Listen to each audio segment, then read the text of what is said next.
Good morning, it's Tony here, and just a little bit now about the election. What else, you might ask? Going to ask you a question first, and that is, look at yourself and ask, are you a C2 voter? A C2 voter. Sounds interesting, and I'll be honest, I got the term out the Guardian, or the Groniad, the well-known spelling error. What is a C2 voter then? A C2 voter, according to the Groniad, is somebody who is most likely to be employed in possibly a skilled or semi-skilled manual job, and maybe just own a car. So are you a C2 category voter who owns a car? If you do, or if you are, or even if you're not, think about it this way. Theresa May is promising you people everything. Good on you. You have a job. Well, great. I'm really happy for you. I don't know, maybe this year or last year or 5 years ago you bought a new car. Great. I mean, maybe a bit like some of us who, when we would have been in that position, perhaps you bought the car on credit. I don't know, we do, don't you? I mean, how many of us have had cars on credit? I certainly have, yeah. Maybe you're driving it around today. Maybe you're thinking to yourself, yep, everything's okay. I've got, X number of jobs lined up for today. Wherever I'm working, whether it be on the road or in a call centre or in a shop or maybe a small business or something like that, I'm absolutely fine with Theresa May. She is the kind of person that's going to help us out, us C2 voters. And she's going to help us out because she understands us. She realises where we're coming from. She realises that essentially you can't just get money for things out of thin air, can you? In other words, I think a lot of people, not just C2 voters, are going to believe the Conservatives are good with money. Yep, they're good with money. You're going to retain your job. There's this massive explosion of employment in Great Britain. As soon as we leave the EU, then all those jobs that were done by other people will become available for people to do who are British citizens, and we'll have a remarkable trading agreement with not with Great Britain, I mean we are Great Britain, we'll have a remarkable trading agreement with America, and we will be a low tax, low pay economy, and your job of course is absolutely secure.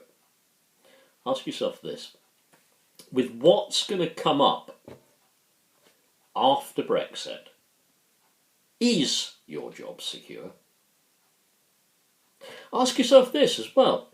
When was the last time you had a pay rise?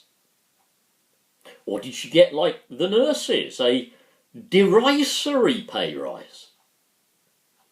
Look at where you're working now. Look at the volume of work you're being asked to do and the staffing levels to meet that volume of work. I think you might see quite a big difference.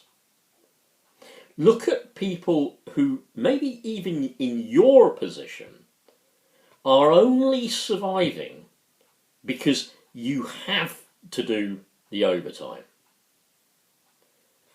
You have a family, maybe you have kids, maybe you want to spend more time with them.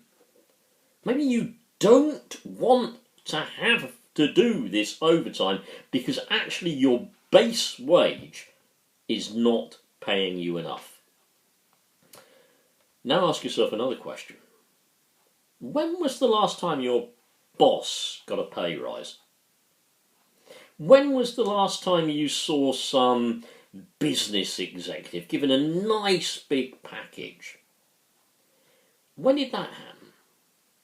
Now, equally, you may be this kind of voter and you might think everything is fine for me, my wife, my family, my kids, my extended family. Maybe not. Imagine a time when there is no more NHS. You've been paying national insurance all this time. You may perhaps have managed to set aside a little for a private medical policy. I don't know.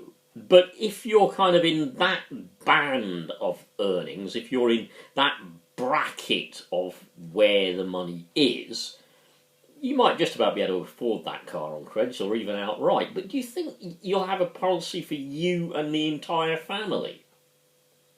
What when your kids get a long-term condition like diabetes, maybe even something terrible like cancer, and there's no NHS treatment for them?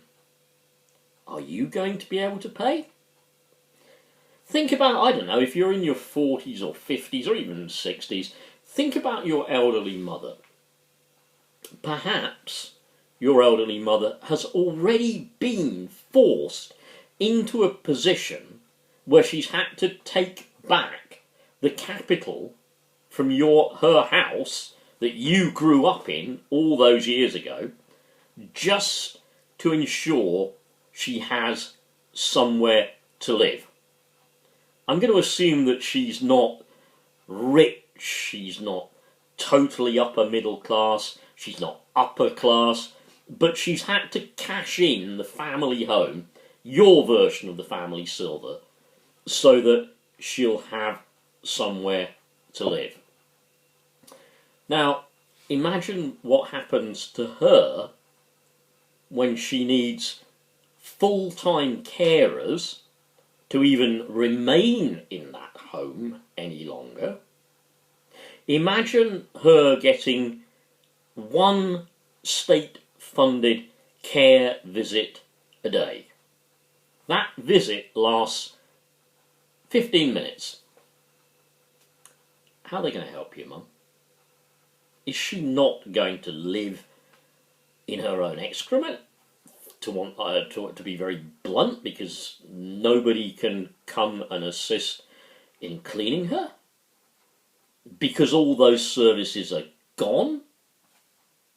Because nothing is available through your local council, and unless you or your mother are very, very, very rich, you can't pay for it.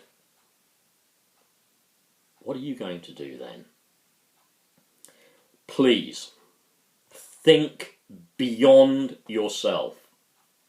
Think beyond you and your family and where you are at the moment. Good luck to you that you are there. Well done to you. I have nothing against you. I would shake your hand. If you're out there working hard, doing that kind of job, earning some money, of course I would shake your hand. Well done. Who doesn't want to do that? But don't trust these Tories on everything they promise. They will exploit you as much as anybody else. They will try to convince you that you're in line for the next promotion, that you really matter to the firm. But when it comes to the crunch, you and your family need properly funded social care, social services, and above all, an NHS free at the point of clinical need. Think about it.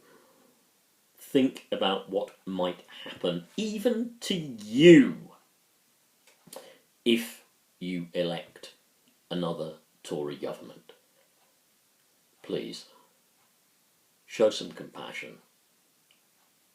Care enough to vote Labour.